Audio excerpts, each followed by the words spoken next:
Sandals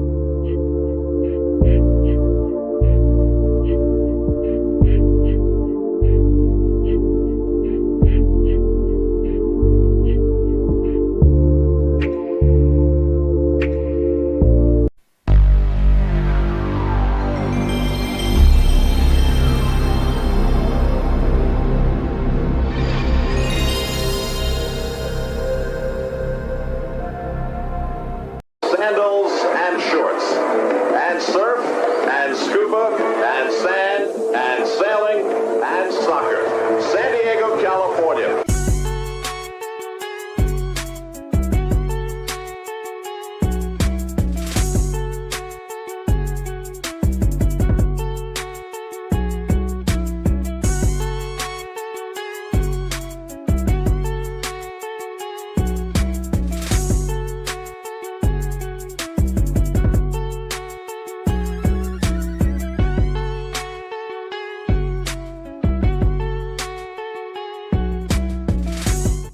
Hello and season's greetings. Welcome to Two Balls and a Mic, episode 298. There's baseball happening in the background for Abe.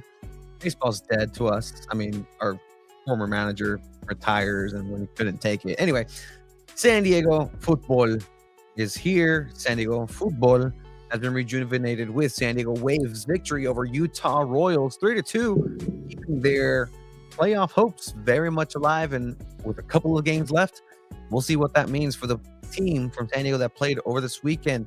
But next weekend, upcoming San Diego FC. San Diego FC having their final regular season match against Portland Timbers, going over into hallowed grounds for MLS up north in the Pacific Northwest to see if they're going to end up in first, second. What does it mean? Does Vancouver now dominate the first place spot? Well, we'll talk about it a little bit. And sure, at some point we'll have you guys decide for me what packs get opened for EAFC. Give people a look into what's going on here. But either way, Abe. Woo! Hi. It's a fun night. Game's over now, though. Game's over? What happened? Dodgers win 2-1. All right. Let's talk some soccer, ladies and gentlemen. Yeah, 100%. What's happening? What's going on? What's crazy? All right, so San Diego FC obviously didn't play. They have a break, international break, so that'll actually factor in here for goals, gaffes, and greats off the top. Then we'll go into San Diego Wave, as again they pull it out. They get themselves a victory away, much needed. A couple of goals in that matchup. So I think it's a good place so we can start the little preview of what's going to go ahead and happen with goals. All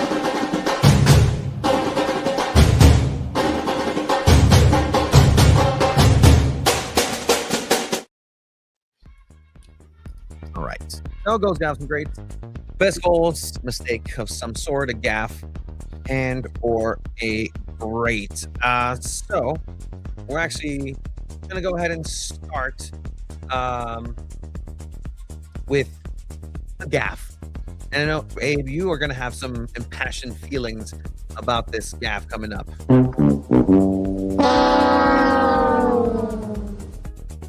Impassioned is a strong word. What was it? Impassioned is a strong word. Am I really going to have some impassioned feelings? Let's see. Do you not have impassioned feelings about the AI-generated articles that are happening now in MLS around town? It's something that is not new at all, as far as I'm concerned. With AI written articles, there was a lot of drama last year with AI written articles in the NWSL. I think that's how ESPN does most of their women's sports coverage, which is kind of crazy. And they introduced it as like look, guys, we're starting to cover women's sports, but it's AI generated stuff. And so this isn't that new to me. It's obviously pretty awful and sad that instead of hiring people, MLS is going to do this. But at the same time, don't get your news from MLS websites. Get them from independent media outlets at this, honestly. Like, yes, MLS should be hiring their own people to cover the things, but at the same time, it's state-sponsored media. Go support your local independent news organization. They all exist for basically every team. So that's exactly what it is. If you want a cool little insight, go watch our interview with Chiva and I with Tom Penn about 2 years ago when this was barely starting, and he talks about what his rollout plan was going to be for year one of SDFC. And it gives you a pretty good preview of how well it's actually gone for Tom Penn and company over at SDFC and how much they've been able to actually accomplish from that. Check it out. It's like 30 minutes. It's actually really cool to do that. But yeah, support local, support independent. You're not going to get that kind of stuff from like a article on MLS website. Even like, honestly, like I know some of the writers there are pretty cool people. Like we've met some of them there. They have important stuff and they cover things well. But at the same time, when you work for the organization, even though you're not explicitly told sometimes, like you can't say this, you can't question this, they're not going to be as honest completely like other things are, you know? Like we are going to call it like it is. We don't rely upon that organization for a paycheck. We don't rely upon anyone for a paycheck, honestly. There is no paycheck. There is only the $40 that I sometimes send Abe on Apple Pay, say, here you go, or hey, let's go over to the kebab shop. And that's how Abe gets paid, actually. Legitimately, maybe a little too real. For that, thank you for everything that you guys follow here. This is independent. Abe does this independently. I do this independently. Chiva independently joins us from Japan or whenever the hell he wants to join. He'll be back next week. But yeah, I mean, look, the machines are coming. I have his prediction already, by the way. Oh, you have his prediction for SDFC? Yeah. Okay. For those of you that don't know, SanDiego FC's prediction game between the three of us. Abe has already cleared himself from walking from the studio to Snapdragon Stadium. One of us will be doing that, and it's going to go down to this last game, SDFC versus Portland. So this is the most important prediction, at least for Chiva and I, for that. Chiva needs to have an AI-generated pick. Again, I'm always okay actually giving his likeness to the robots. Actually, it's a good idea, Philippe. But all right, so other than that, there really hasn't been a lot of too many gaffes around. Especially in the general soccer stuff. Like obviously Mexico losing to Colombia, maybe people consider that a gaff. Yeah, sure. I mean, Mexican midfield. The U.S. men's national team, young and under 20s, also got eliminated. I mean, sure. You won't hear this from any. You won't hear this from any state-sponsored MLS media. It's an absolute waste to get Bombino and Pedro Soma over to the under 20 World Cup. I'm sorry, it's an honor and everything you want to call it, but I think Bombino, thankfully, is now going to return, and you get some depth there in the midfield. But good job playing a game and a half, guys, in a 9-0 game. And it wasn't even a game and a half. It was half a game.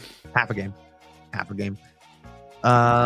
I think some training would have benefited them to link up going into playoffs. But again, that's me. There is something to be gained from any sort of international camp. I think they learn a little bit about the federation and playing with people that they might play with in the future, especially if they continue on this path. And some of those other younger players, like maybe like Luca Bombino met somebody on the national team and they're going to be best friends going forward. And then next thing you know, in the 30 something World Cup, it's Luca Bombino connecting with somebody that he connecting with. Maybe him and Pedro Soma are both just like they're stewing and like, you know what? We're going to use this as fuel. Going to show them now coming back into the regular MLS season. I don't think they're going to be in for much of this last game. But for the playoffs, for sure, I think Luca Bombino and Pedro Soma are a part of this team's plans. Well, here's the thing. There's a reality where you play Portland 4 times back to back.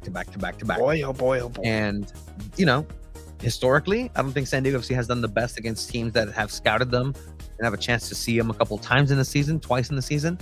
So we'll see what it means with Mikey Varas when you see a good team and a good coach 4 times. And Portland also. It was the last time they played each other. It was 0-0 draw, right, when they clinched the playoff spot. Yeah. With the results from other teams, but it's gonna be. It could be weird. But we'll get into that later when we talk some SDFC. feels like the under 20 team was a Costco shipping center for Mikey Varas and Tyler Heaps. Yeah, the good thing, as you said, is nobody was injured. Across international breaks, it doesn't seem like anybody was injured. I did see there was people panicking of like, where's Godoy? Where's Godoy? We didn't see Godoy in Panama. He didn't travel, but where is he? You okay? It's okay. Yellow card accumulation. Just had to sit a couple games down. How's it going, Jeff? How's it going? All right, so let's go into the goal and goals, plural, of the week. We'll let people decide what they think is and should be the goal of the week. One of our entries is actually the game-winning goal for San Diego Wave FC, courtesy of my center mid on Ultimate Team, and the Dali. Lindfist will circulate. Dali, that's gonna hang in the air and go in! Atrocious goalkeeping, for It's sure. that rainbow what put San Diego closer to the playoffs. So Ken Dali was actually asked post-match about this. I don't know if you saw that, Abe. I did. I was watching it too because I knew they were going to interview her and we weren't going to get to talk to her.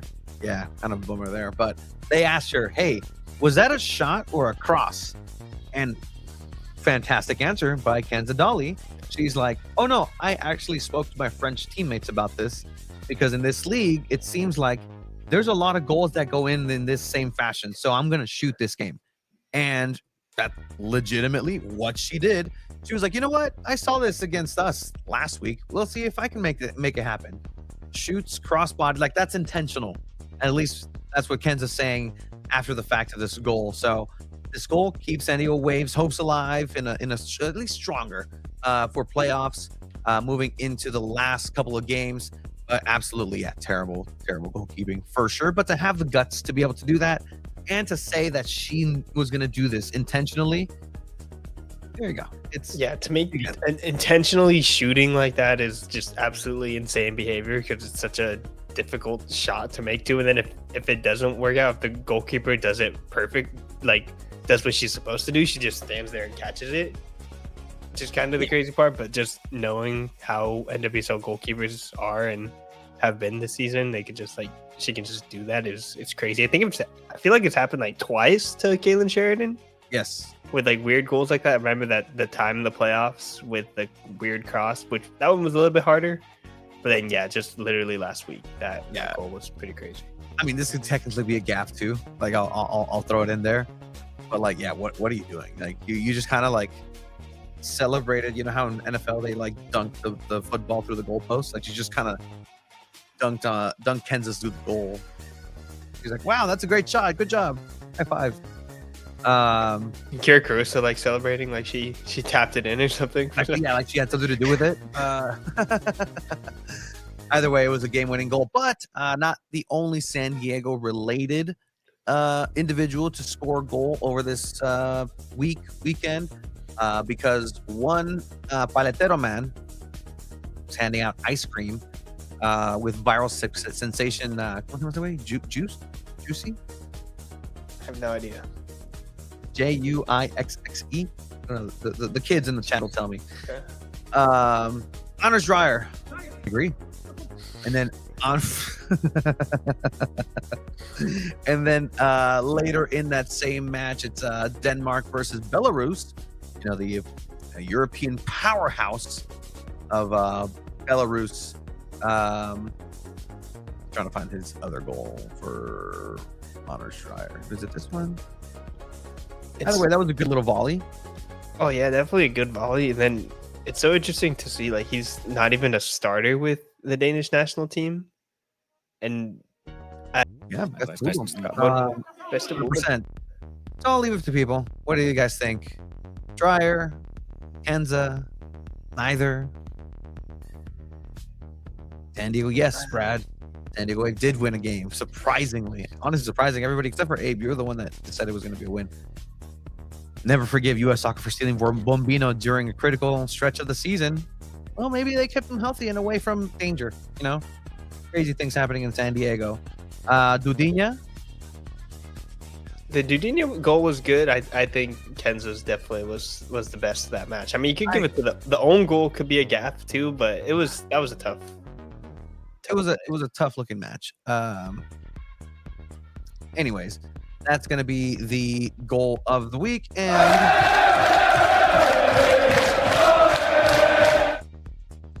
the grade's going to be just Kenza Dolly, because she deserves the captain's armband.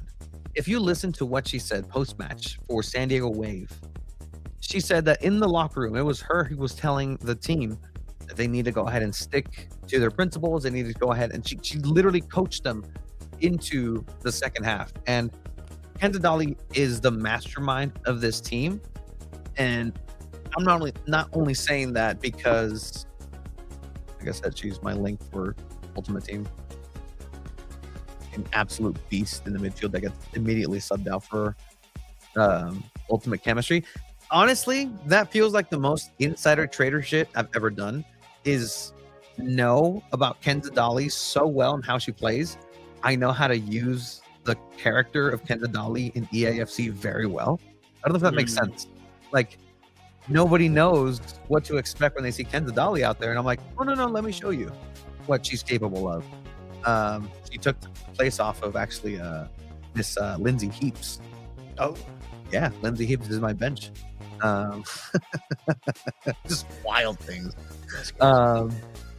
Either way, I'm gonna let you guys open a pack for me. A couple of packs here in a bit today. So, yeah, yes, I mean, Kenza was great in the midfield, like she's been all season. I think probably going to be team of the week as well for the NWSL. She's gotten a couple of those this year. She might be best 11 in the league this year, which is kind of crazy considering she was just one of those ads during the off season that people were like, okay, it's going to be a pretty solid ad, but she's a little bit up there in age, so I don't think people expected her maybe to be getting as many starts as she has. But her minutes are so valuable, and just I don't think this team would be anywhere without her in that midfield.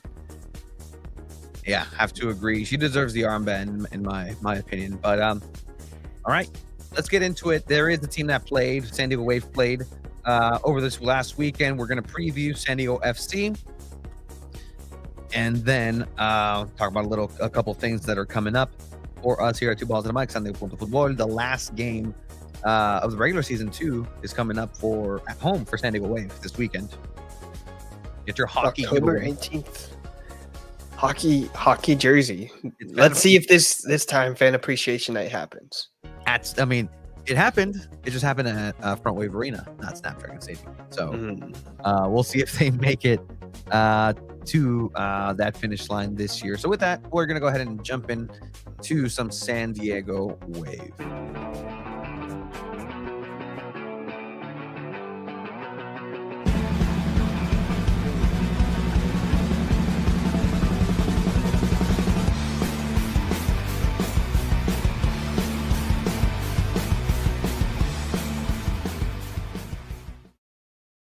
All right, so it's been a rough go for San Diego Wave. And if you're here and you're like, you know what, we're going to start with San Diego Wave, guess what? This is the other tenants that are in Snapdragon Stadium. These are the teams that you should be invested in because they carry the name of San Diego in soccer, and they play in the same stadium. And you would hope that they also respect the surface as much as San Diego State football has been, because, you know, it's held up.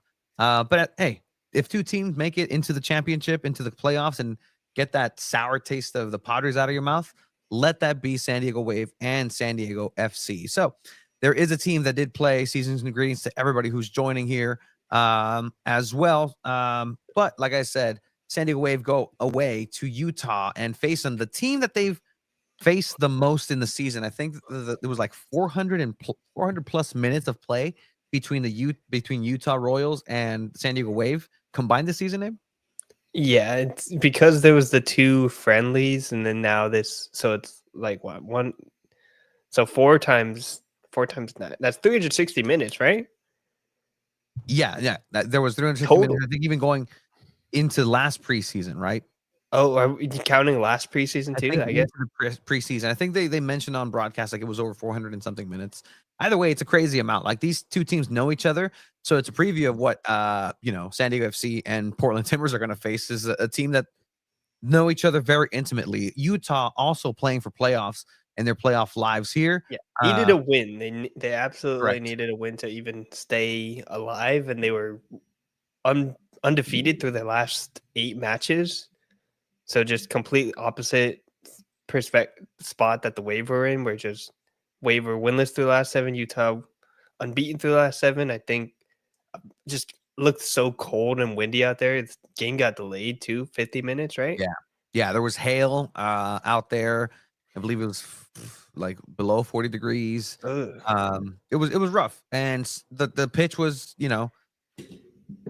up to par for those weather conditions here. Kaylin Sheridan, maybe could have done a little bit better, letting the ball bounce right in front of her, not attacking it, waiting for it to bounce right before. Long shot. San Diego Wave go down 1-0, and you're like, okay, here we go. I think, one more goal, and that's going to seal it against San Diego Wave, and it's not going to happen. Sheridan needs to do a little bit better there, but either way, the conditions aren't favorable for any goalkeeper. The ball dips out of nowhere, and it's a tough goal. And what did you think about the defending by Pro Maroney there? Just because I feel like she looked like completely just on her own. There were a couple times this game where Pro Maroney had some moments where it's just like, ooh, that did not look good at all. Yeah, I mean, there should be some sort of midfield support there to close the gap for sure. So Pearl Maroney knows that there's somebody to her left and behind, so she needs to make sure that she's covering that area. And then by the time that the pass does come in or the cut back into the middle, she gets turned around. But that, not necessarily all on Maroney. There needs to be somebody who steps up and closes that gap in the shot. And that just doesn't get done. So, either way, defensive mistake, but Maroney does turn it around, and I think it's one of her best performances of the year as well. She was very physical, along with Lundqvist. It was a physical match. Yeah, Lundqvist, I thought was going to get a red card. I think that's something I texted you guys during the game, because there were just a couple fouls out there where I was like, yeah, that's it. And you also had the referee that's been kind of notorious among NWSL circles, Danielle Chesky, who's always just kind of not making herself the story, but just kind of becomes the story at a certain point. But like Hannah Lundqvist was making some really well-timed tackles and important fouls. Like obviously you don't always want to foul someone, but just knowing the perfect time to do it and how not to get a yellow card is something very valuable. And then this block right here, boom, like running in from out of nowhere. Like where is she positioned that she's not already in that spot? But to come in as a surprise like that and make that block was huge. And then Delphine Cascarino through the middle to Dudunya was another great moment. A great touch for Dudinya's second goal here. The insane sirens that made the trip out there was actually really cool. And brought the bubble gun too. Yeah, no, 100%. That you have to. I'm actually surprised that such a weapon was allowed into the packed stadium capacity crowd there from the Utah Royal fans. But great touch here by Dudinya, extends her own run and gives herself a pass, autopase. And look, this is the best that Cascarino Dudinya combination has looked so far. And if this is the beginning of them getting into form as a team, then that's positive for San Diego Wave moving forward. But it, obviously Utah still playing for their lives. There were a lot of injuries for Utah in defense as well, but they were still very resilient. Even eventually when they do go down a second time, they come back and tie it immediately. So overall, it was a match that you saw San Diego Wave have an opportunity to right some wrongs. There's a chance to get a point away, but there's a chance that maybe if you win this, you can, say that you turn that corner. Yes, Wave legend Kaylee Real, 100%. Dudinya look better each week. It's good to see. 100%. She's developing into her own. So what?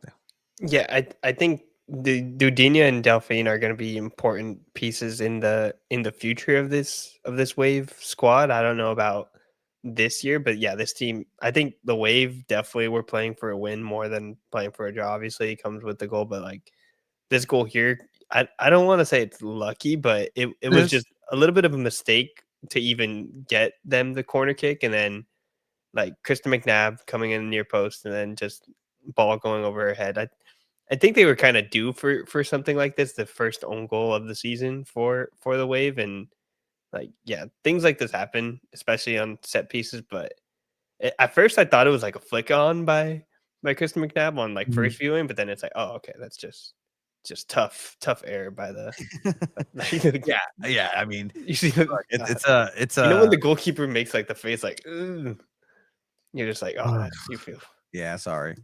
So San Diego Wave go up to 2-1 into halftime, and then coming back, San Diego Wave concede and again, just an unfortunate series of events. Like this is off a throw-in touches inside the big box, it bounces. Here's a header going up, nobody's clearing it, the ball bounces off of each other, ricochets, and eventually just trickles down inside of the goal. That's just a messy goal to concede. Like, yeah, someone's got to clear that, right? Like, yeah. I think Kennedy Wesley tries to just clear it, but then it bounces off of it's like somebody else, so it lands right in front of Tanaka. Like, here, let's see the replay. I think So yeah, it bounces right there, and then it gets bounced off. Wesley kicks it off of some, but I think it's McNabb. Yeah, so McNabb tries to head it away, and then just right back to McNabb. Wesley. Yeah, wrong way, and yeah, it turns into a good pass. And credit as soon as there's an opportunity, it's just an immediate ball. Oh yeah, volley. So taking the shot, taking the chance. A la honors Dreyer, and yeah, Kalen is just. Like, oh my God, here we go again. Like, that's a great zoom in. Emmy Award for the cameraman that captured that. Zooming into Sheridan's face, just right here. Bam. Don't worry, Kalen. It's okay. You're the captain, but your team is gonna get captained by one impressive, impeccably amazing midfielder for San Diego Wave. But Cascarino did look a little bit better. She did look like she had a little bit more space to work in this match, which is good to see. It's very positive for her. But then Dali comes in. Dali, that's gonna hang in the air and go in. Poor goalkeeping. Very intentional. She said it was intentional. I believe Kenza Dali. I choose to believe her words. I think I would look at that little head nod to the side. Like, I don't know if that tells you, like, I told you. Watch. She comes over. Who is she gonna look at? She looks over to the left to Maroney. Yep. Oh, see, there it is, right there. Like I told you. I think that's probably where it was. Like, see, I told you.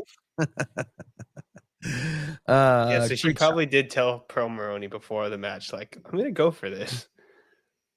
Which also no one's ever on the far post when they are sending in these crosses, which has been an issue for the Wave. So I do tend to believe that it's a shot. Yeah, no need. Yeah, why just adjust the cross a little bit into goal, and this is gonna happen. Like, sure, you get yourself a goal that does end up being the game winner. San Diego Wave move forward. There was also a shout for a penalty a little bit later. I don't know if you saw that, Abe. Yeah, immediately. Yeah, she immediately calls for it, but then definitely not a penalty though. Dudinya going down, not getting a yellow card for simulation after. This goes to VAR. It's decided no penalty. Correctly decided no penalty. That was one of the quickest VAR. Yeah, it was so efficient. I loved it, actually. Yeah, it was so fast. And just what I didn't like though was like the referee the whole time she was running to the VAR, she was like looking back, trying to like get into a fight with somebody for some like why was she looking back? Like and there have been some SDFC games where all the players are just standing behind the VAR. But like this referee's like looking back, trying to like be a little bit antagonistic for some reason, and still trying to like talk to the players. But yeah, just to hold on and keep this 3-2 result, I think is a big deal for SD Wave defensively, just because I don't think they've been able to do that. That's something that Craig was rightfully pointing out last week. Just all these like last minute stoppage time goals have been just such an issue, but defense calmed everything down, still was playing pretty offensive soccer as well. There was maybe a chance for a fourth goal. I don't know if you thought there was going to be a fourth goal, but like it was it's about time the Wave won a game. Yeah. After 7 rough results, no person more relieved than Jonas Eidevall to get that victory. Interesting too, before this matchup, it was announced that his assistant, Oh yes, uh, Jack Jensen. Jack Jensen, was let go by San Diego Wave. And, just kind of to give, a little bit of context. Well, I don't know what necessarily complete context is given by the following, but, um, just sources point to, Jack Jack Jensen being very close to Jonas Eidevall.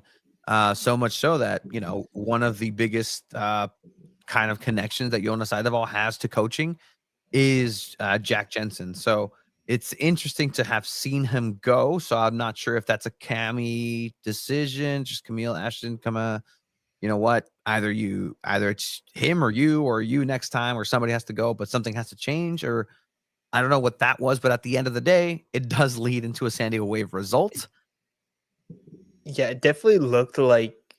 Well, there is that thing with whenever a coach gets fired, usually the team ends up winning because they want to rally around Mhm. like that coach, or just themselves for feeling guilty, kind of for getting a coach fired, maybe. But they I think he was definitely a Jonas Eidevall decision. Like, he was brought on. That was Jonas Eidevall wanting to bring one of his guys to the coaching staff when he joined the Wave. He's, I think, coached in Denmark, coached in Sweden as well. So those ties are there. And Becky Tweed definitely didn't seem like a Jonas Eidevall hire when we kind of Mhm. asked about Becky Tweed with him. I think he kind of mentioned like she has knowledge of the league and understands with what it's all about, just because of her time with Angel City. And I kind of thought of her as like a potential like coach in waiting if things went poorly. But Yeah. and also like the players have spoken highly of Becky Tweed too. Like, I don't know if you remember, like Melanie Valsenas and Kimi Escanio have both like brought up Becky Tweed and things they've said to her. So it's interesting how the coaching staff is kind of formed, and like, does anyone step into that role? Like, we could see that. Maybe we should take a closer look next match on the sideline to see who's kind of sitting right there next to him, see if they brought somebody else in. But I guess it was probably needed. Like, what it seems like an assistant coach is probably most like known for doing, not even just like lineup decisions, but like set pieces and things of that nature. Yeah, I mean, set pieces, depending what the coach's specialty is, right? Like, there's some assistant coaches that are just like a sounding board of like, hey, what about this person? What about this person? There are those assistant coaches who are a little bit more hands-on, or in a philosophical standpoint too. It's like, hey, what does this game call for? And you kind of need that person to bounce back. Maybe it's somebody who you have in training that is specialized in drills, or specializes in different sort of development and certain play styles. So there's different roles. So I kind of going with Philippe's kind of question here, like, what is his role? It could be a lot of everything. It could be anything down to like, that's his pal. That's his trusty soccer companion. And just like you have a 1-2 punch, wherever he goes, this other person kind of goes with him, and it's part of your coaching staff. But we'll see what the long-term results of this is going to be. Whether Jonas does better, team does better. Is there anything truly be gained by adding right now? I mean, clearly it seems like by subtracting at least one result in, by subtracting an assistant coach, you get 3 goals and a win. Yeah, I don't know if you can have much by adding, but you could just familiarize yourself more with the team and have more knowledge, especially if it's a coach that's coming into the future. I think that was honestly probably the thinking behind bringing on Landon Donovan as an interim coach. I truly believe if he performed well last season, he would have still been with the Wave this season, right? Like I that. don't know, So man. it Do you think he'd be as comfortable with that new set of hair of him as a coach? Like, dude, I don't know why he did it. Like, I I cannot make your own decisions. I'm proud of him for. I'm Yeah, proud of any person for, hey, if you feel 100%. like you need to make a decision, do it. But He made a decision. Landon Donovan is interesting. Like, turkey. Tell him to his face, 619 soccer. Tell him That's to his not face. Um, it worked. Are you I gonna mean, call him that when you interview him before the book comes out? I actually have a contact that I think I'm going to be able to connect for that. Tony says, hoping we can all get a W this weekend. Vibes will be high, and they have to be high for it. So let's hear some post-match, Abe, from San Diego Wave after defeating Utah Royals. Hannah Lundqvist and Kaylin Sheridan, along with Jonas Eidevall here in the post-match. Thank you. And what it took for this team to not only maintain the result, but be able to come back twice in this match. No, a super strong performance. Obviously, it's not easy thing to do. With the weather delay, and then going back a goal.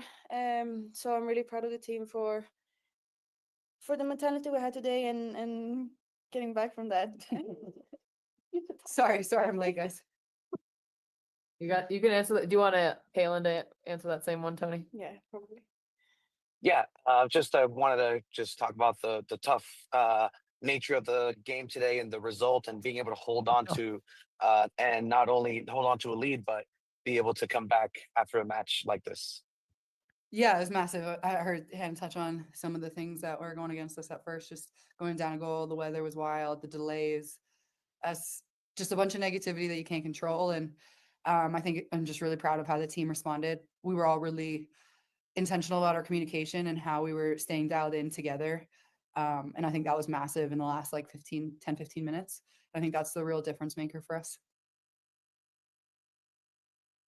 And then there's awkward quiet. I'm trying to unmute myself. Sorry. Another one, Tony? Hey, Kelly. Yeah, and at the end of the game, the entire team goes to the corner to the supporters. What does it mean for you as a team in the locker room to be able to see that support and to be able to potentially carry this now into playoffs after a performance like this? Yeah, I mean, it's massive. Whenever we see our fans in the stands, like on away games especially, it's such an incredible reminder of what we're doing and why we're doing it and who we're fighting for and with. And it just means the world to us that they travel for us. They're there to be loud. They're some of the loudest ones in the stands. I could hear them throughout the game, just really trying to push us and help us get there. And ultimately, like, there's a point in every game on the road where we didn't get to do it today, but in the national anthem, they yell the word wave together like we do at home. And it's one of the most like powerful things I've ever felt, especially when you're on the road and obviously everything's already against you, but knowing that there's people there for you and with you in sometimes hostile environments is just the most incredible feeling. So we can't thank them enough for everything that they do. Thank you. Safe travels. I rudely cut off Hannah Lundqvist. She was going to answer, but she was like, "Oh, I'm sorry, it was long-winded." But yeah, Abe. Yeah, that's a cool response. Just something that we've noticed during the thing. I feel like it's not, people don't really like, it's definitely done at Snapdragon Stadium, but it's a lot like of people just like cheering more than just saying wave. Mm-hmm. I think because I think all the sirens definitely do the wave, but then a lot of people think it's like the cheer for the anthem itself. But it is a really cool thing. I love when like fan bases have something special during the national anthem. I know Baltimore, whenever they say "oh" in the anthem, they go like "oh, say can you see," and like just having that little thing is just makes something that's usually a pretty boring part of sporting event and just kind of propaganda to make it a little bit cooler, especially like. And she said they didn't do it during this game. No, But it's because of the weather delay. So wow, at America First Field, they didn't sing the national anthem. Is that right? Wow. Yeah, well, America's second to weather this last weekend. Let's hear what Jonas Eidevall had to say after the performance. That again, about what were the difference, Jonas, and in the performance this time and last time out. I think the weather was definitely a little bit different tonight than it was last weekend. I mean, we're playing a Utah that is in great form. I think they had eight games without a loss coming into this matchup here, and I think it shows a lot of resilience and the hard work in the group. That even if we go 1-0 down, that we take good decisions, we work really hard, we find our way into the game again, and even when we concede 2-2, we keep on working, we get 3-2, and I think last 15 minutes of the game, we have a lot of control in that. So that was good in a tough place to go away. We have a lot of control, and really nice for us to get the W. And then now in this part of the season, is there an added pressure with everything and the dynamic aspect of the playoff and the positions in the table to go into playoffs? And does it now just feel like a playoff game the rest of the season? I mean, we're at the business end of the season. We said from the beginning, our ambition and goal is to go into the playoffs. That's what we intend to do. And we know the way we're doing that is playing one game at a time. Nothing has changed. We're happy with today, but now we need to recharge, refocus, and be ready for Chicago and next weekend. Thank you. Safe travels. Safe travels indeed, Jonas. Nice to get the W. I feel like he heard that from another like American coach or something, and just like didn't that sounded awkward, didn't it? Yeah, nice to get the W. Like What's that maybe question? like some of the W? players were saying that or something. Like, oh, we Watch needed a dub. Jameis Winston's famous "We Eat W's" pre-match, Yeah, pregame. like that sounded so like he's never said anything like that in these prep. So I can only just like presume that he like heard that from somebody, kind of like Maybe that was Jack's influence, and Jack didn't let him be cool and hip with the players, and he was like, no, that's nonsense. Like, nah, we eat W's here. but yeah, definitely he went on to like shout out Lorena Frazier and just kind of talk. I asked him about Dudinas, but we don't have to show it, but I tried to get him to answer a question about Savannah McCaskill a little bit, just through a little bit. I don't know if if you caught that during the press conference of like he specifically highlighted like, yeah, Lorena Frazier's doing really well right now. And then I said, okay, how important is she going to be to like depth? Because who was in like Lorena Frazier's spot? It was Savannah McCaskill, and like Frazier had a good game, but it's still McCaskill's position. Yeah, like it. I think the team definitely looks better with McCaskill out there still, but he kind of just said like, oh yeah, she's definitely really important. So I think it kind of just, without explicitly saying, says that the team's going to be without McCaskill for the foreseeable future. Yeah, and so I mean that's kind of the way they have to operate now, and it's good that they have a player like Fraser out there. It's Fraser, right? Yeah, I said Fraser. I said Fraser a couple times. That was on like, I'm a little sick right now. Tony got me sick last week. No, I did not. Okay, there's different things and variants going out. All right, so we have is Savannah McCaskill practicing at all? I assume that she isn't. As in the season-ending injury list, there's a chance she comes back. I would say that the chance she comes back, depending on the extent of playoffs, and coming back also means that doesn't necessarily mean she can play a full 90. She can play 25 minutes. She can play for 25 minutes, so she's still available. Yeah, and depending on who you play too, because now if we like start doing the standings watch, there's a possibility they hop up to third place. Man, it's NWSL is funky. Let's do just that, right? So right now, San Diego Wave is jumped up to 6 once again. So they play Chicago and Kansas City. Chicago and Kansas City. So Kansas City is going to be tough. Maybe they rest some players. Chicago is a game that you should win. Chicago, let me show you Chicago. So like, if you don't win this game, okay, maybe if you tie this game, whatever. If you lose this game, you don't deserve to be in playoffs. If you lose this upcoming game against Chicago, San Diego Wave does not deserve a spot in playoffs. I mean, they deserve a spot, but maybe they deserve a lower spot, and they have to play one of the top, either Kansas City or Washington, who are like absolutely far and away way better than everyone else. And then at that point, we're just wasting our time. Like, what are we? The league decided to have 8 teams in the playoffs. I'm pretty. I don't want to say anti-expanded playoffs, but 8. That's more than half the league is in the playoffs. 619 Soccer saying on commentary, they said Casey's coach said that they're taking SD games as a playoff appetizer. There you go. That's what the top dog team thinks about your team. You're nothing but an appetizer, San Diego Wave. Let that sink. Nothing but a morsel of flavor before the main course of actual playoffs. Yeah. And so technically on Friday they could clinch their spot in the playoffs because North Carolina plays on Friday and they need a win. Mhm. So it's gonna be weird. One, like if North Carolina does win, then you just need a winner or draw to like officially clinch a playoff spot. But like there's a real possibility too that let's say Wave win, and then Reign, Gotham, and Orlando can all technically lose this weekend. And that would Like- jump them up into third, you said. Yeah, like I still don't really expect them to host a playoff game, but it's still a real possibility. Like Orlando have some midweek matches. I think Gotham still is doing. They're in Champions Cup. I think that's done though for the rest of the season. But like Gotham plays Racing Louisville, so that's not the easiest match either. Mhm. It's still going to be some funky things happening in the next 2 weeks. Interesting stuff happening in our little race here too. Abe, you are clear from surfing, I believe, Oh, I am. because you got a win this last game, saying San Diego would win. I said a tie, which was, still very hopeful.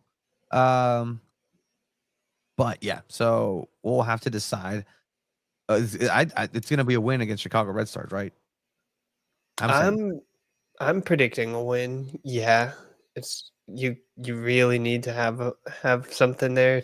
I'll probably say 2-1 because Chicago's not like they're not completely just lifeless on the front line. Like obviously they're just such a weird team too. Like they tied Utah the other day Mhm. in a comeback as well. So you can never count out other NWSL teams, which maybe is why you have expanded playoffs, but also like it's so weird, right? Like would you rather there just be 6 teams in the playoffs and you give the 1 and 2 teams like a bye or something? I mean, sure. I mean, I don't know what I want, especially with this little amount of teams. Hey, go watch go watch MASL, the Indoor Soccer League. There's 8 teams this year. The 3-time champions Chihuahua walked away from it. By the So way, 8 teams, and then how many teams make the playoffs? Like 4, probably. Okay. Yeah. So half the league still makes the playoffs. Exactly. So there we go. That's just the American norm. Same with MLS. I mean, just 1 through 9 technically make playoffs with the wild card. That's crazy, and that's both conferences as well. Yep, that's both conferences. So, hey, no pro rel. That's what you get with MLS and their AI writers for stories. So, you said 2-1. I said 3-1. We'll see what Chivas says. If not, he's just gonna default. I didn't get a score for him last week, so I mean, he texted me his SDFC result, but he doesn't care about this Wave one. So he's perfectly fine losing this. It sounds like I'm okay with that. I'm okay with that. So you hear to hear, Chiva. He has a chance. Japan. I'll text him. That's the joke. Hell yeah! Don't text him. It's on him. I feel bad because doing this 2 weeks in a row. No. Okay, then he just doesn't get a score for last week. Then for sure. Yeah, he doesn't get a score for either. Honestly, there you go. I mean, he sent me his SDFC score, which result prediction, which means he could have sent me his Wave one as well. But which means Chiva doesn't care about women's sports. But actually, no, he just said that. Well, I don't know if this prediction's for Wave or for SDFC. Ooh. That he sent me. Oh, I need to know. I need to know. What time is it in Japan? Is he still there? What time is it in Japan? Japan. It is. Is that Universal Studios right now? I think in Japan. Yeah. What a waste. There's one here. Why go to Japan? They got like special Mario stuff there or something. I think. Okay. All right. I haven't been to Universal here in the US in LA since I was like 8 years old. I remember being kind of scared. I've never been. You're not a big amusement park guy? No. I like the fair. Like roller coasters? No, do you love the roller coasters at the fair? Or you just No, I just in the fair. walking around, people I watching? like walking around and watching the blue ribbons from different yearbooks and different rope making classes. That's what I like at the fair, and getting hypnotized at 5 p.m. Chiba living his best life. Yeah, he is. He's enjoying himself. He abandoned his cats for 2 weeks, but it's all good. All right. I texted him, is this prediction for Wave or SDFC? And he just said, I think he's been in Japan too long because he's like, You read that with the Japanese accent? That's yada. Yeah, something like that. Like he's like, I don't know, in a Japanese bathhouse, like just towels, hot towels and stuff. Yeah. What does she want to say? All right, San Diego Wave. That's it. We're gonna get San Diego FC.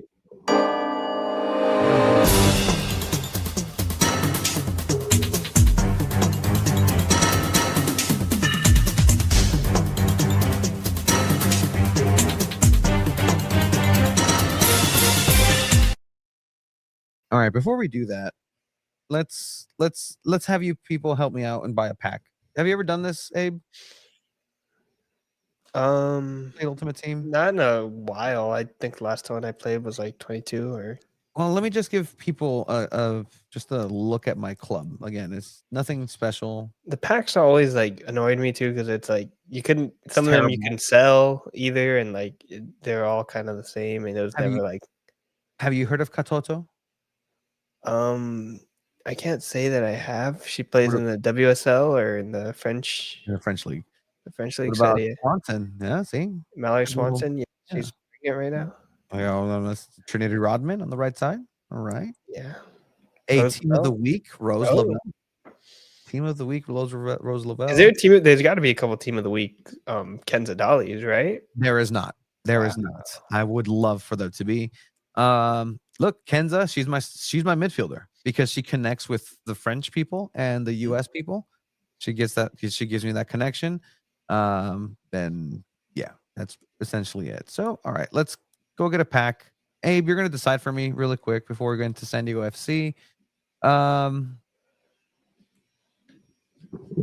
Where is riveting content? Okay, I have the official result from Chiba, by the way. Wave tie 1-1. Wave tie 1-1. Clearly he didn't watch the last game, so that's A-okay. All right, Abe. Which one of these did I get? Buy the most expensive one, 120,000. Okay. You only have 116,000. Never mind. Okay. The guy that just got online is Chiba's brother. All right. Okay, you can go with the 90,000. That blue one. This one right here? Yeah, I don't know what that means, but I don't know. All right. Using your FIFA points. All right, it's a walkout. It's a walkout right mid. All right. British right mid. James, Chelsea, Arsenal. No. Damn. Is it a double? Oh, it's a double. Oh, it's a double walkout. All right. Cool. 88 goalkeeper. Sick. All right. That's it for now. Let's see what else was in this pack. Interesting. All right. That's enough of that. See, and then what do you do with those like items? Do you just like toss them? I never knew what to do with. I would always like sometimes you sell them. Out. Those are untradeable. Then there's squad building challenges where you can trade in the fodder of cards into this other card. That was my issue. Is I feel like I was just playing like Squad Builder FC at a certain point when I would like open a pack because I just have like half like that whole team, and I was like, I can't waste this. So I'm just like trying to figure out how to get rid of them. Tatsu at Magic Mountain is an absolutely incredible roller coaster. Let me tell you a little story. Have you been to Magic Mountain? Magic Mountain. Six Flags. I went once when I was younger. I remember throwing up Dippin' Dots. Very early in my relationship with my girl. I hope she's not watching. And if she is, I love you and I love this story. But she decided to take me to Six Flags. Now, I'm not the biggest roller coaster person, just in general. So we go there and she's like, oh, we're going to go ahead. And it's for my birthday. She's like, oh, we're going to go ahead and go onto this roller coaster. We're going to start this one right here. and we start at X2, which is the biggest, baddest one. And I'm like, oh, okay, it's fine. It's the closest one. So we ride it. I'm terrified. After that, I did not fit in a single roller coaster after that. Oh, like you couldn't ride on any of them? Correct. So I couldn't be locked in. So Oh. it was in Tatsu, the one that's the most humiliating because you're kind of hanging facing on the floor. And you got this like 180-pound kid. Oh, just wait, it goes like it leans you forward, right? Yeah, So you like yeah. sit on it and then it puts you forward, right?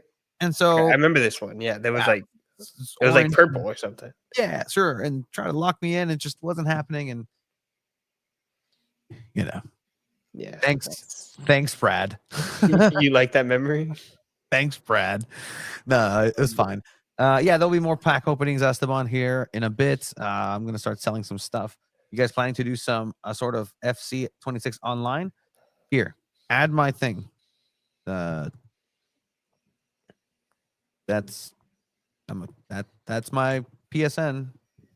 Whoa. Go. You get your whole name out there on your PSN. Interesting. Yeah, it's fine. Go ahead and add it. Did you ever look up your name on PSN when they had those like leaks? So, I learned my lesson because I was not the most PG person on Call of Duty lobbies. And one day I decided to think, can I find myself through this? And I did. And I was like, yikes. And you still have your so you switched it from an S to a Z. Is that what you changed your username? Oh, yeah, 100%. That's There you go. If you ever want to email me, just throw it at gmail.com on that. That's been my email for years. Wonderful. Wonderful. It's fine. But anyway, SanDiego FC, they are going to play the final road match against the Portland Timbers in what this media blast calls SanDiego FC will play and return in MLS action here this weekend as they prepare against the Portland Timbers in the final game of the season on MLS Decision Day. MLS They didn't do the thing where they added the sponsor as well. No, it's okay. I know technically, like anytime they mention the playoffs, they have to say the MLS, the Audi. Oh, MLS the Audi. They did not. Do you say Audi or Audi? What do I? I don't know. I'm never gonna drive an Audi. Audi. I doubt I'm ever gonna be in an Audi car. So, well, I'm always an innie. Severance joke. I actually have an Audi. Do you have an innie or an Audi belly button? Dude, what is that? Is that too personal? Bro? I feel like belly buttons aren't that deep. That's literally wow. Okay, that's inside me, bro. What are you doing asking? Or it's outside you. Apparently, I guess it's inside. It is an innie. So yeah, we're fine. I have an Audi. Okay, so you'll never know the pain of getting stuff lost in there. SanDiego FC go into the Audi 20 MLS Cup 2020 edition. Yeah, Abe is more of a BMW guy. No, he's the other Germans. The other German brand, Volkswagen. Yeah, see, you know who created the Volkswagen? Let me tell you. Severance is mind blowing, an amazing show. Absolutely. If you watch Severance, you should watch it. I haven't watched it. You should. So they'll enter the 34th and final regular season of the match and its inaugural season after a stunning road win, 4-2 against the Houston Dynamo. What did you lose in any belly button? Well, you can wait for the after dark part of this, Philippe. Or maybe if you beat me at FIFA, I'll tell you right away. They also had they're going to have a community grand opening. So shout out to SDFC. More of these little mini pitches across is going to be in Colina del Sol. So shout out to the community aspect of that. But SanDiego FC no longer in control of their own destiny, potentially. Well, the thing about Decision Day is that every team plays at the same time. Yes, which is good. Correct. It's good because then technically teams could like take things off, not really care as much, do things with that nature. So it's all happening at the same time. Like the timing wise, still technically it could be like, oh, this team won already or this team lost already. because of just like halftime or stoppage time. So it could be like during the game, you understand like that you won the Western Conference or something, or if you So hold on to it, yeah. it'll, So this is it'll what be yeah. sorry. Go ahead. Go ahead. This is what's at stake for San Diego FC. San Diego FC will clinch the number 1 seed in the conference if San Diego win against Portland and Vancouver loses against a team that doesn't really have much to play for. Are they still playing against? Dallas is in the They're leading, 8th right? spot right now, so Okay, yeah. they So they need, and then 41 points. The San Jose is in 11th place with 38 points, so they're definitely still need a result. yeah, correct. So they can still win, but not make the number 1 seed. It's not on their destiny. They just have to game watch over with Vancouver, which Vancouver, ever since Mueller came in, has turned into a completely it's a completely different team, but it's a sharpened knife. That Vancouver team. Yeah, so in that scenario you end up in 2nd place, but there's also the scenario where you end up in 4th place, I think, because Yeah. Minnesota has 58 points. So definitely, yeah, like Minnesota could get a win, LAFC could get a win, LAFC could get a draw, and if you're tied on points and you lose, then I think you still have the advantage because first tiebreaker is wins. And then it's gonna be weird, man. Like Minnesota, who's Minnesota play? Minnesota will be playing. We can just look it up right here. I'm trying to pull it up. They play LA Galaxy. Beat you. That could be interesting. See, like LA Galaxy is playing spoiler for San Diego FC to get a number 2 spot, or LAFC to even get a 2 spot. Like it's gonna be weird. Every team's gonna be like trying though. I think that's guaranteed. I think early on in the season we kind of thought like, maybe you're resting at this point. You're not going as hard, but like you definitely want to be one of those. Like the higher seed you get, the more likely as well you're gonna be able to host more home playoff games. Well, does San Diego want to host home playoff games? Is a thing. Like, yeah. They haven't been the best team at home. That's for sure. They are the best team on the road. If they can, that's so strange to say. Like usually it's like, oh, if they can get a win on the road, they'll clinch for sure. Like San Diego FC, you have to do the opposite. Say if they can win 1 game at home, they'll be fine because they do better away.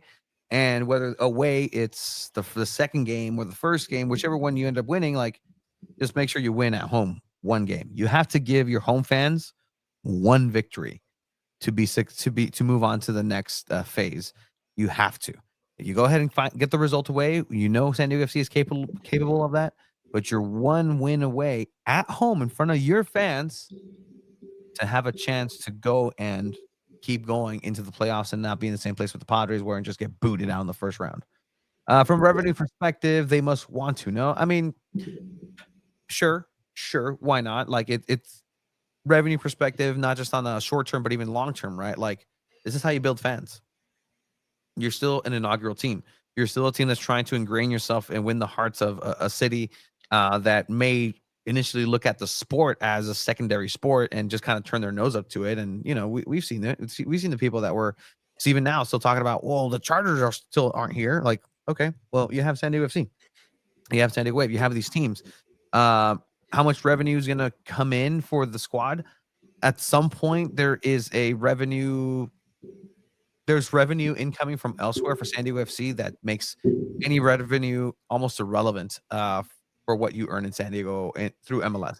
And that's just because Mr. Mansour and company just have unlimited funds. Yeah, and also they have to share they definitely have to share a portion of their revenue with Snapdragon and SDSU. Yeah. So you rent more, you rent more days out, you rent different things, you are losing stuff. Winning at Portland will be a tough task. Do you guys think Bombino plays since he didn't get many minutes with USA? I think so. We will see Bombino out there especially because I don't know if he starts though. I don't know if he starts, but we've heard Mikey Vara say that he doesn't have healthy enough fullbacks that can go full 90. Will Bombino be added to that rotation of not full 90? Probably right now.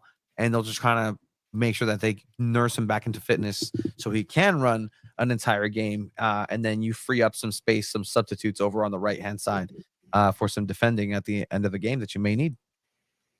Yeah, and then Pedro Soma as well. I think he was kind of becoming like an important substitute in the midfield for Mikey Vada. So I could definitely also see Pedro Soma getting important minutes. Durant Free's coming back. I don't think he'll be featuring very much, but I wish Durant Free got some minutes that they like. Do you think it was a SDFC directive to not play as many minutes? That's I don't very think so. possible. You don't think so? I don't think so, especially with the positive aspect of Mikey Vadas being so willing to please take him. Like take him. Like they want this for the kids. They want this for the development of them. And for you're saying over here, Gustavo, like, oh, they played like 20 minutes. He played like 20 minutes across the entire tournament. It was 45. Yeah, and even in that amount, but it's a matter of consistency in training, consistency in legs, because he wasn't playing a full 90 like he's used to. He kind of toned it down, so you're going to have to work those legs back up to a full 90. So yeah, he might be fresh, he might have fresh legs, but he doesn't have the conditioning to go a full 90 right now. And maybe he does. And the thing, he's a young kid. They like spring chickens, they're able to come back, but I know for sure Mikey Vadas and company are infinitely happy to see him coming back to the team. Yeah, 100%. And yeah, like SDFC Nation says here, the travel time is definitely going to be a little bit of a factor, especially for a young player. But also, like, didn't Anders Dreyer get like almost a full 90 when he came back from the national team one time? Mm-hmm. Like, it all depends on who the player is, how they react to everything. I think there were games where I think after the All-Star break, didn't Mikey Vadas have them training by themselves in Minnesota? Was it right? Like. They flew them into the away game, and then the team would meet them there, and then go from there. But yeah. But this Portland game is going to be very interesting. I think I if I had to guess at this point, I don't think they would play Portland in the playoffs just because they'd have to stay at second place, and Portland would have to stay in seventh place. And if Austin's got 47 points though, so it first goes to win. Yeah, Portland could stay in seventh place, but yeah, I don't expect LAFC and Minnesota both to lose their games. I expect at least one of those to win. Yeah, Patty McNair also almost got a goal versus Germany, but it was called offsides. But I think Philippe actually mentioned it earlier in the day, is that the best thing is that there were no injuries, and they got some good minutes. Travel time does factor in, but now I see what Gustavo was saying. Well, if that's the case, then just don't send them.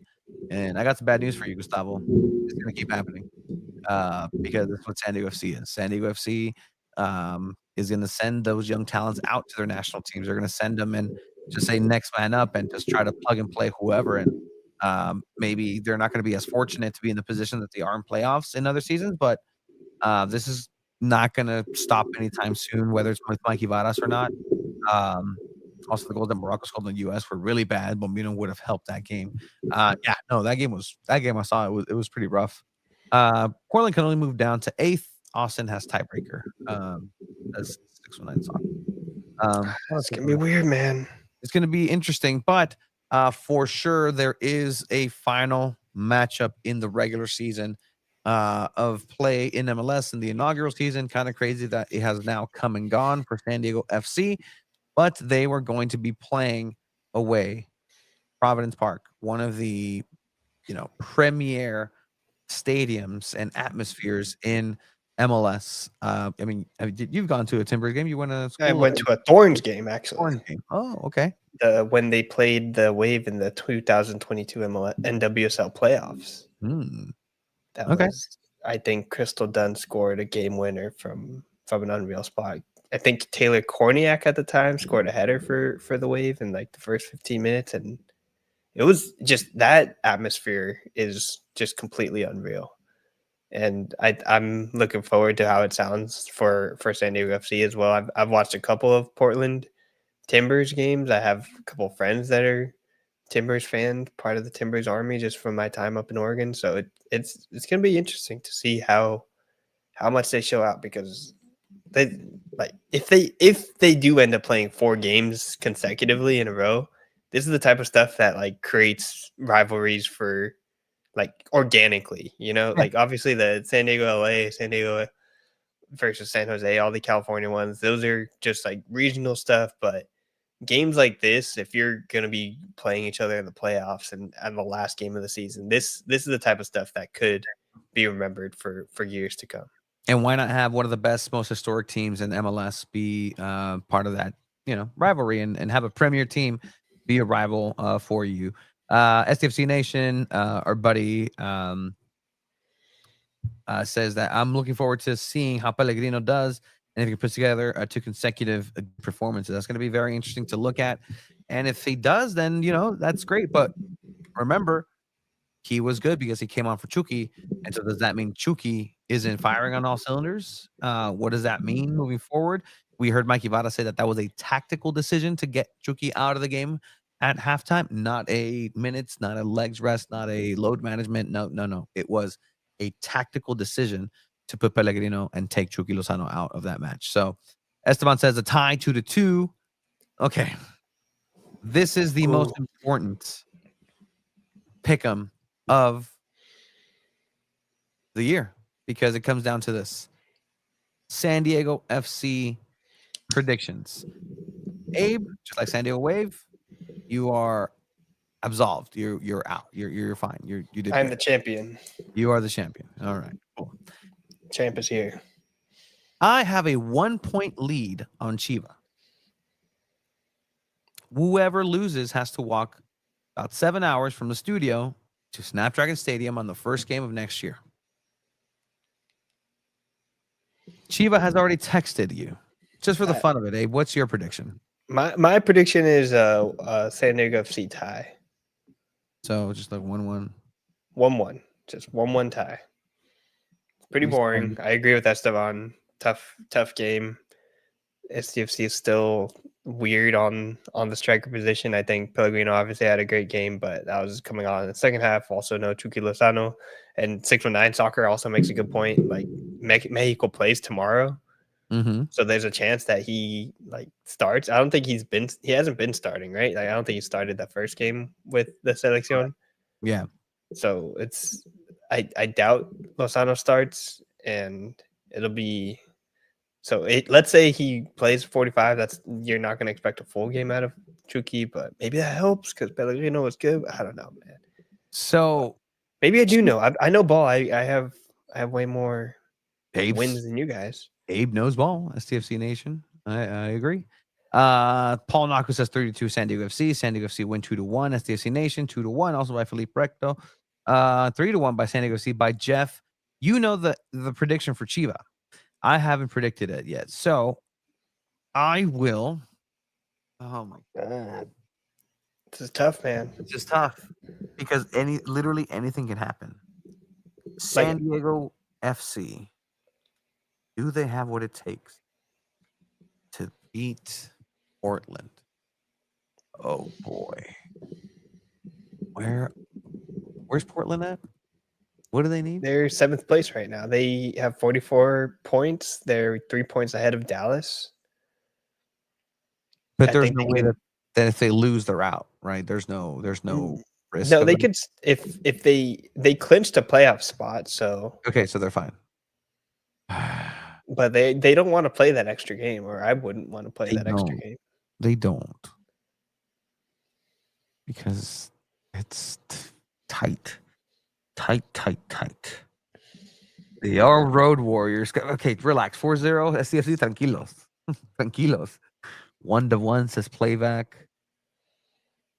See, road warriors, but not enough to keep a clean sheet. This is a home game. This prediction would be much different. Portland really playing for their draw. Just looking at their games, not like Portland has been fun, fire, or anything. Does the weather help you? I'm gonna look up the weather right now. Because San Diego FC's style does get affected by the weather. Maybe I shouldn't have told you this. No, it's okay. It's okay. On Saturday. Wait, no, they're playing on Sunday. On Sunday, there is it's low is 46, high is 56, and it's going to be raining. Oh man, It will that be plays precipitating. 90% chance. that plays into Portland. Like the game's at 6, right? Yeah. So at 6, it'll be like a 30% chance. Oh, dude, a decision day in the rain. This is like the type of stuff that you remember for years, especially if it's like a tough, like muddy game. It's not. So, It's not okay. it's an artificial pitch though. So wonderful.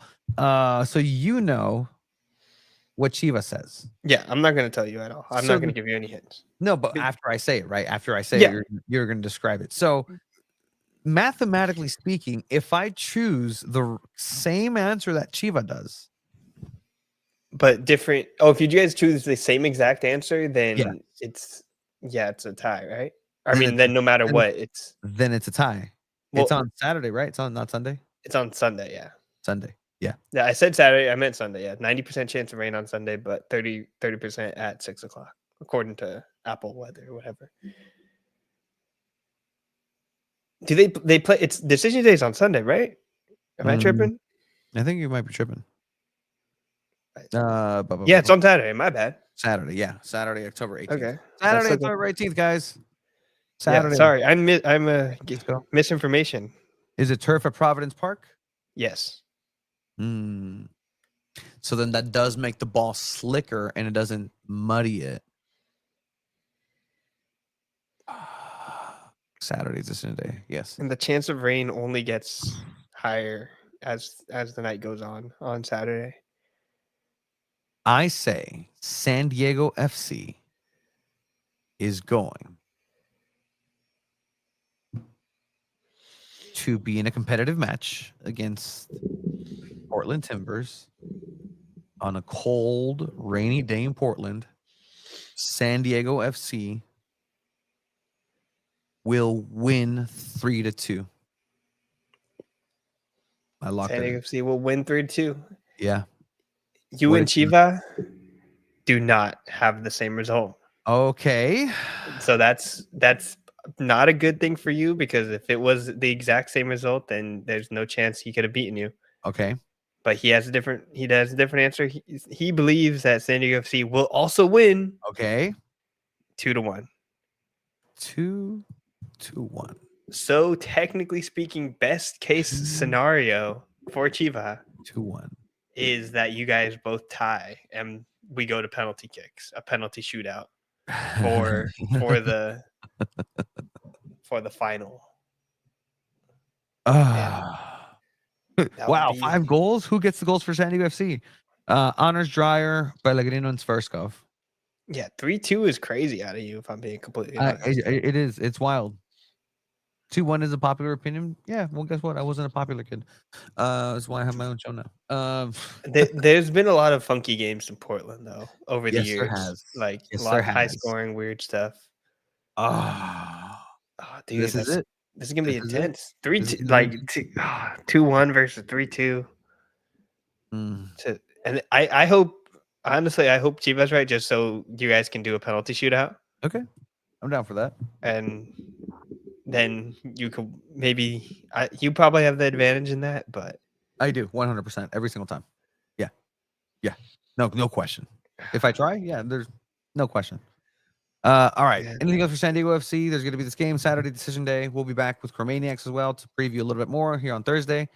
Anything else, Abe? SanDiego.FC wise, I think that's about it. Yep. MLS. When did the MLS playoffs start? After that, right? It's October 24th. It's not like immediately after. Yeah, it's Wednesday, October 22nd. It will be the first match for the wild card. And then the best of 3 starts on October 24th. 24th into Saturday, December 6th. Jeez, that's 2 months of playoffs. Oh my God, that's brutal. But yeah. Yeah, it's gonna be a nutty time. I will be out of town, unfortunately. I'm going to Oaxaca. Oh, look at that. I love that. For the other Muertos. When are those community fields open? Will there be an event? Yes. So I think I mentioned that earlier. It's going to be a community event on Tuesday. That's tomorrow tomorrow. In partnership with a local community organization, San Diego FC is hosting a grand reopening of the newly refurbished multi-sports use court at Colina del Sol with a celebratory ribbon cutting event Tuesday, October 14th. So that's going to be open to the community in collaboration with Qualcomm Technologies. This is all per San Diego FC. Feature a brief speaking program with remarks from the project people, instrumental in bringing this together. Parts and Rec. Yeah, that'll be tomorrow afternoon. Yeah, that's a. Do you want to talk about this MVP race? I was thinking about that over the weekend. Let's see. Do you have any strong thoughts about this? Because I feel like that's the only other thing left San Diego FC wise. I think Honors Dreyer deserves it as much as Messi, but Messi's going to win it because of the name, and Messi's. It's not just the name though, dude. Argentina was playing this weekend in Miami, and then Messi decided to play for Miami. That's what happened, right? Yes. Like, Anders Dreyer is in Denmark right now. Yeah, I mean, look, I think it's going to be one of these things where people in their hearts are going to know, San Diego FC's Anders Dreyer probably deserve to win MVP, but in everybody's hearts, he's going to be the MVP, but it's going to be awarded to Messi. Like, it's unless something crazy happens against Portland. Messi's got more goals. He almost has the same amount of assists as him, right? In less time than Honors Dryer's too. Yeah, no, it's got to be Messi, man. Are we going to get season player ratings next week? Yeah. Grades? Are we doing ratings or grades? We could do that. Yeah. Grades or ratings? I think I'm down for either of those. And in your opinion, what is successful first season count for SDFC? Is it already a successful season? Yes. Is it going to deep into playoffs or winning the MLS Cup? It's already successful. If it ends right now with an elimination tomorrow for San Diego FC, it's been successful. It's a plus. Like, no matter what, at this point, Yeah. I think it's a plus. Anything more is just complete house money. Getting first round of the obviously you don't want to get bounced in the first round. I think the only thing that could make it feel like a failure is if you just completely get smoked in the first round, but at least being competitive. Dryer's hat trick hopefully on Sunday and maybe compete. That'd be pretty cool. Yeah. That's the 3-2 right there. Honors Dreyer hat trick. Happy at this point. So many amazing memories. Yeah, no, it's cool. SD Wyatt, one of the cool accounts, San Diego FC fan is I met actually. him one time.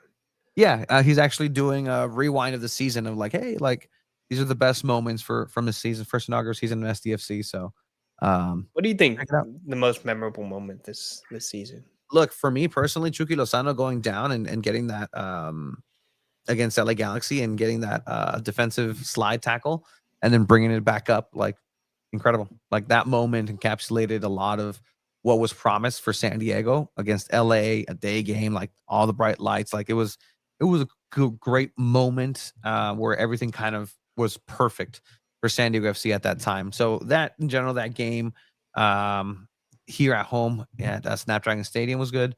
First win over Galaxy, that was pretty good to experience it up there. For me, I think it might be the first first LAFC game in LA where you beat Sun. That one was good. Being there was actually pretty insane for that day. That was a really good match too. You were able to survive it, and people were saying no.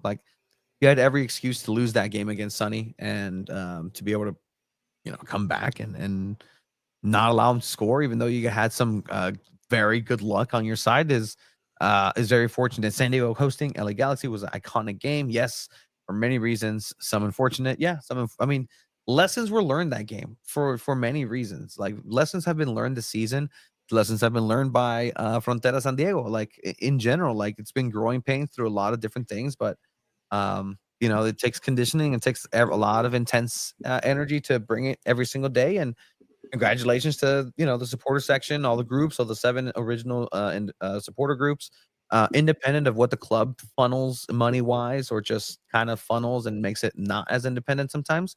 But at the end of the day, it's a give and take, and they have a good relationship, and hopefully that carries forward, and it makes a lot of people happy, and it makes people want to go watch the games. I know people independent of this whole thing that I know that don't know I do this soccer thing, but at work. Like they're part of Barra 18, and it's just kind of cool getting to see their stories and their development. And I'll ask them, "Oh, how was the game this weekend?" "Oh, it was crazy, like this and this and this, like blah blah blah." I was like, "Oh, it's awesome. Like maybe I'll go to one of these games one day." "Oh, okay, you should." I was like, "Okay." But yeah, so LAFC game was very, very good as well. Yeah, I mean this club went through the chance in the first couple of home games. That was the first ever game, and then Chucky Lozano got injured in the first half as well. Yeah. And then for them to, again, in the context of the season, to still be able to come back and have the first place spot for so long is insane. Iloski's 4 goals against Vancouver was memorable. We'll do a whole wrap up for the season for San Diego FC and San Diego Wave once those seasons do conclude in the off season. So stay tuned to that. Yeah, we got to save those things for the off season. Yeah, we got off seasons, but in the season now. All right. Oh, that's we can watch you play a whole game too, right? Maybe, but like there is a slight delay, so I don't feel comfortable maneuvering my people around. All right. I have packs and I have 1,200 points to spend. Let's spend on something that I can sell. Okay. All right. So this one, or this one. Let me see if there's anything else. No, there's nothing else. Okay. Rare players pack, premium gold players pack. Is Dreyer still in the team of the week? Yes, he is. And I was actually planning on making a team with SDFC. 117K is insane. Yeah, dude. Why don't you use some of that? Are you saving that to buy somebody? Yeah, no, that's what you do. To buy somebody of great value. And or when I implode my team, I could just make a completely different team. All right. Abe, what do you think? Get that fancy looking one with that's like 500. I can't sell the players though. They're untradeable. Oh, then get one. Don't all of them. Get the rare players pack then. Okay. You say so. All right. Not a walkout. Right, Redman. England. West Ham. Boo. You cost me, Abe. 83. Wow. Hey, you chose this. Terrible.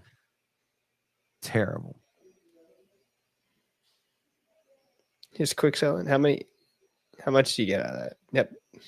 6,700. 100 coins. Yeah. Damn. How much do I have now? 300. I can't even afford this one. Damn. 300. So now I gotta go to. Kind of make me want to get FIFA, man. I don't know. No, I'm not gonna get it. Don't. I'll show you. I'll go into. Oh, we can preview this one. What is it? Right back from Austria in the Bundesliga and Bayern München. You need to put together an ultimate team that's actually good. Oh, I got some Lemire. Am I gonna get him? No, there's nothing good here. Was that Luca de la Torre? Or is that your you use the SDFC as your I use SDFC's uniform as a jersey. As terrible as it was. I haven't gotten San Diego Wave, and then I'll combine both of them. Okay. All right, let's buy this pack here. Do not what? Oh, make a team? Yeah, no, it's a slippery slope. For sure. Wow. Chicago Stars? Yeah. Probably have a couple of those. All that's absolute garbage. Is the Luca de la Torre goal celebration? Did you see that goal celebration where you just kind of like we were talking about it, right? Like we just kind of flails about. Yeah. All right. This is absolute garbage. Thanks, Abe. No, I'm not. Don't worry, I'm not getting the game. Should I get Football Manager? I feel like you would like Football Manager. Don't quick sell them, Tony. Use it for SPCs. I have enough of untradeable fodder for SPCs, Esteban. I never have enough. I appreciate your but the thing, I don't go into SPCs enough to warrant doing that. I'll do a couple of them. All right, let's see if I can. I don't guarantee that I'm not gonna end the game immediately because of the lag, because there is a slight delay in the. Yeah, look, Division 7. I'm terrible at this game. And also, I'm playing while watching it through a screen of a screen of a screen. Oh, you're going to be playing it that way? You're not even going to play it through the actual No, monitor? because I don't have a third monitor. Okay. Okay. Let's no, I need to make it a camera. No. Where'd I go? Absolute worst. Okay. All right.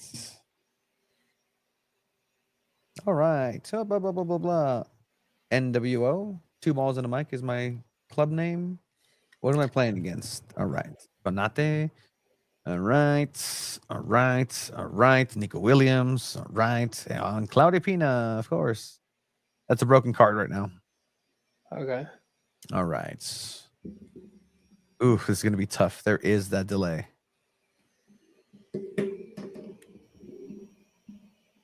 Weren't you trying to commentate? You should commentate.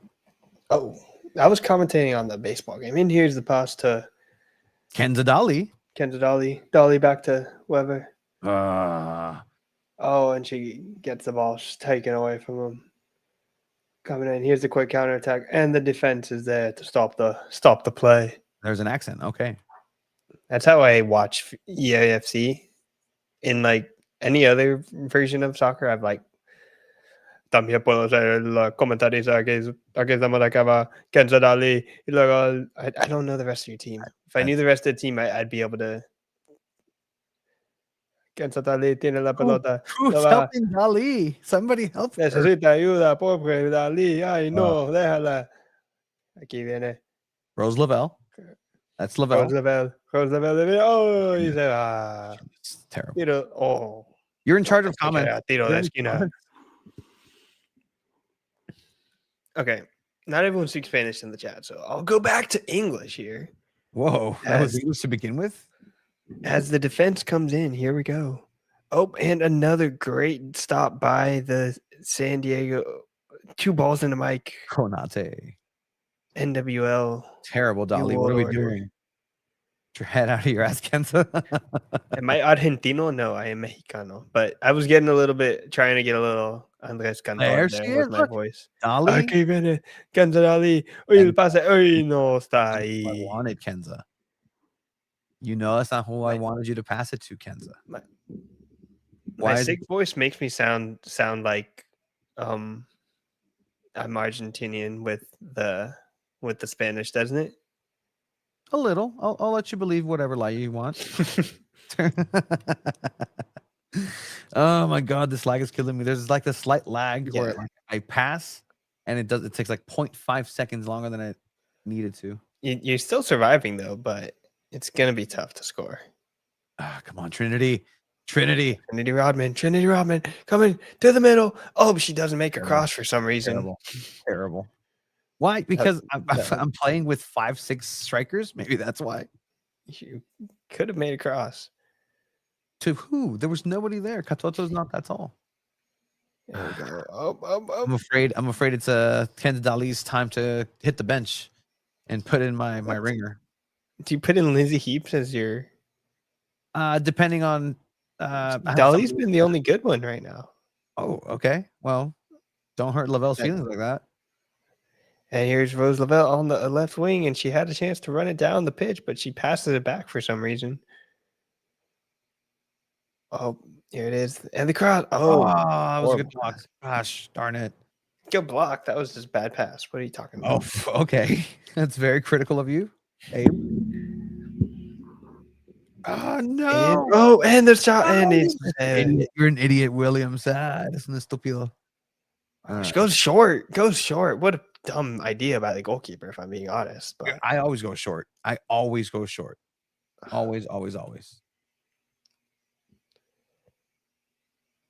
Wow. Oh, here's the pass. Oh, good defending. Damn it. Place your bets in the chat, guys. Use promo code 2balls. And there's no. There's We no don't- way. Wait, yeah, oh, and- oh, what a good cut. What a good cut. And the shot and the great save by the two balls into my I had goalkeeper. Kaylin Sheridan on this team, but she's not good enough. No. Especially like Canadian just by themselves. There's no team chemistry there either, right? No. Oh, What are you oh, doing? what is that What are you pass by doing? Kenza Dali? That was not Kenta Dali at all. Oh. But okay. Clearly was Katoto, bro. Get him. Oh, what a great tackle. Excellent. Good win. All right, let's counterattack this. No, here's the counter. Start running into space. Okay, I need to slow down. Slow down, Tony. I can't play my usually silky smooth passing. Yeah, right. Yes, now- Gustavo, this is co-ed soccer and the goal. Now I've just got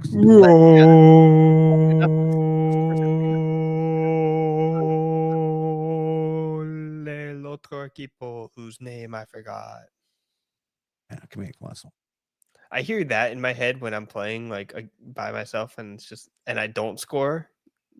Just like the sad goal call against your own team. That's what I usually hear in my head. Am I really gonna let another goal in right now? Yep, that's Dude, literally horrible. Oh, that's literally what's happening right now. All right, hold on. All right. Dali, that's I'm not sorry. That's not the. She's the problem. It's your defense. She's the problem, and she's out of there. I'm sorry, Kenza. Like you just weren't holding your end of the bargain. Wait, so the opposition's using the Wave jerseys? So those are my away jerseys because you can choose. You can choose who you play against. Yeah. So that way it's not like the same color or something, right? Okay, makes sense. Okay, you're a lefty. You're a lefty. He doesn't know that. You're a lefty. He doesn't know that. Damn it. Damn it. Tony plays on like easy mode. Philippe, he doesn't play on. Well, this is competitive. This is what I play Ultimate Team competitive. Okay. Like, that's where I get it out. If you want, I'll show you what my crazy SDFC manager mode with Jose Mourinho as manager of SDFC looks like. I'll tell you right now, Kevin De Bruyne. Fuck. Is he doing good? Just score on me. Just score on it. You subbed him off for Luca Del Torre every game? No, Lucas is starting for sure. Duran Fari's my starter. In the midfield? Not yet, actually. That's a good idea. Oh, excellent. Oh, if I don't score, right here. Okay, I have half. That's half. Okay, that was not the worst. That was not the best by any means. Give me a pep talk. Give my team a pep talk, Gabe. Give I think Kenza Dali needs to give you guys. Well, she wears number 4. What the hell? Yeah, that's kind of gross. You need that Kenza Dali halftime pep talk that she gave in Utah. No, Kenza Dali got subbed out, and she's currently on her car out of here because she already left the match. Already left the match. 2-0. We believe, guys. Why is that NPC leaving? That lady left the stadium. Where was she going? I don't think she ever had a ticket. Like she was just there watching. Like the whole crowd and all that. You know what? I'm kind of grateful that they're. Hey, that's they have David Frecker in the game. I was going to say David Frecker too. They have Manny Alonso and that'd be hilarious. Shout out to the great photographers of San Diego sports and San Diego soccer. All right, if I don't get a goal here, I'm gonna start getting red cards. So, just a disgrace to soccer. They don't in the online matches? Don't they actually have to serve the suspensions? Yeah, but you know what? I can play a squad battle and erase them, and you know what? I'm gonna get scored on right here. Oh my gosh, I should have gotten scored on. You got lucky there. I don't know what's lagging, if it's my internet or the game card capture.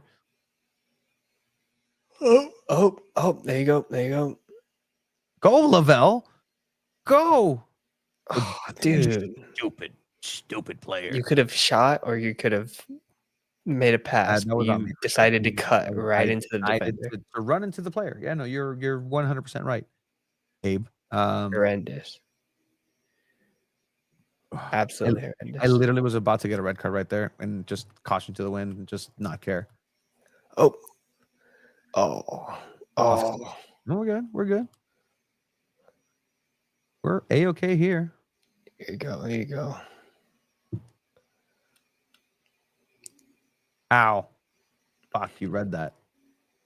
And that's going to be Bina. All he had was talk about how it's like more realistic and less. It's like you feel like it looks pretty much the same. It's better than last year's for sure. Last year's was just a shit show. Last year's was embarrassing, but this year they did adjust a couple things. You do have to defend a little better in general. The animations look superior than last year's. Go. I was never great at defending. Go. Oh, cut in. Oh, look for the pass. Oh, the shot. Oh. Why did you shoot it at her? Okay, come on. There's another cross and the shot, the header. Oh, and the goal. There goes la vez.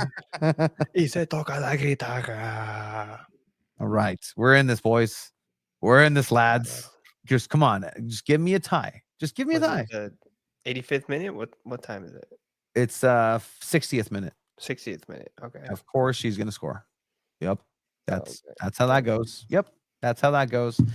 Just split the C's and just not switch to the player that I need to, but it's okay. It's all right. They're doing the Macarena. Yep, they're doing their little dance and erase. All right. Here we come. Esteban seems like he would kick your ass in EAFC. Sure, 100%. Maybe if we fuck. Oh, come on, dude.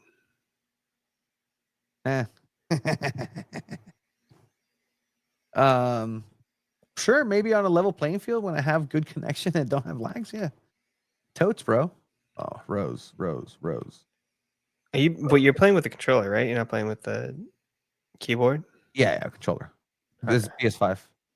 Oh, okay. Wow. Who the fuck just tracked me down like that? Wow. Jeez. Oh, and that's offsides. Nope, that's a penalty. Penal. No. That was. No se cree, no. Como es penal? No puedo creer. And it wasn't a card? And that was a penalty? Okay. Make up your mind, referee.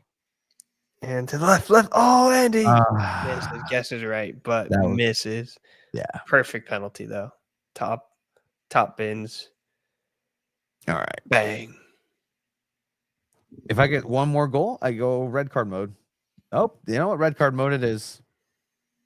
Oh.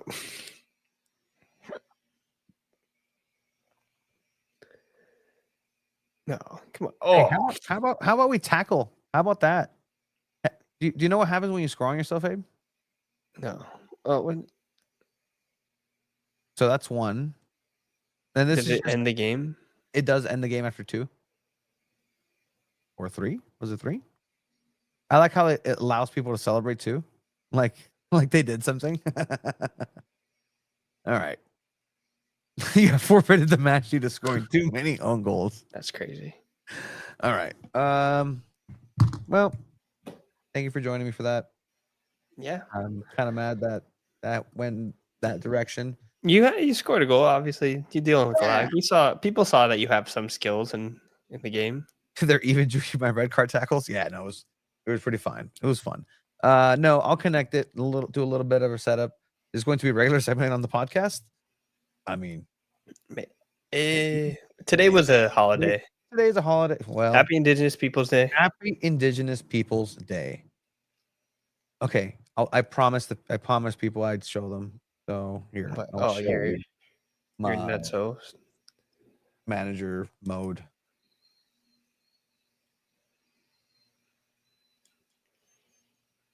Original. So Mikey Vadas is not in game. So I can't. Oh, I got rewards. Yay. All right, sure. Tim Howard. This isn't what I wanted. Where's my new season? Oh. I swear I'm gonna be mad if it deleted. You never saved it. Go to original. No? Original, yes. Original. Okay. Retrieving. What are you retrieving? No. What's going on here? Help. I think you're done, dude. Did it erase for me? Wow. Am I that much of a? Oh, here it is. See, here it is. No, go back. Play now. Yes, right there. Okay, it was dumb that it switches. You guys got a match against Real Salt Lake. Yeah, so I'm barely, I'm starting it up. Like usually it's my end of the FIFA life. So tactical vision. I don't need this. We don't need this, guys. We don't need this. We don't need this. Tactile vision, you have it a little bit different from Right to Dream style. What does this SDFC do? So we have it's exactly the team. You have Lozano, you have Alacari, Hunter's Dreyer, you have De La Torre as the cam, Godoy there, Sverskov, Negri, sure, because everybody's injured, McNair, McVeigh, Kumado. Hey, the team's there, but then you start going into the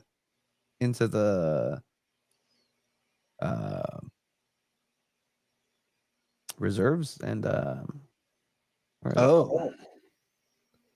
Paris there, Pilcher, Said, an injured. There you go.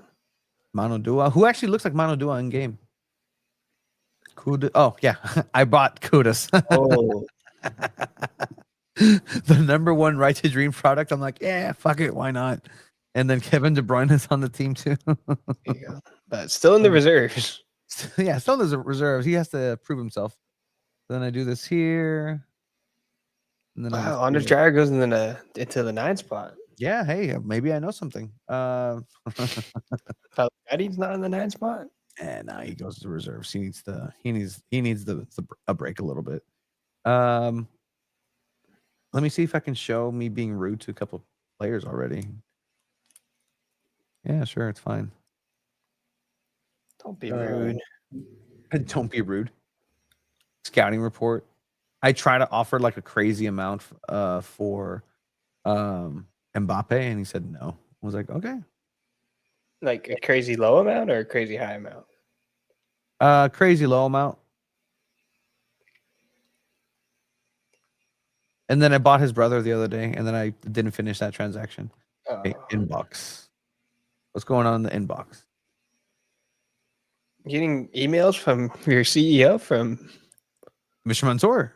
Yeah. No, isn't that Tom Penn, the CEO? Oh, yeah, you're right. Oh, I'm so sorry. Emails from Tom Penn to Jose Mourinho. Yeah. So good afternoon. I need to crazy this up a little bit. New message from Kevin De Bruyne. What do you have to say for yourself? Hey, I've been playing pretty good recently. I feel good.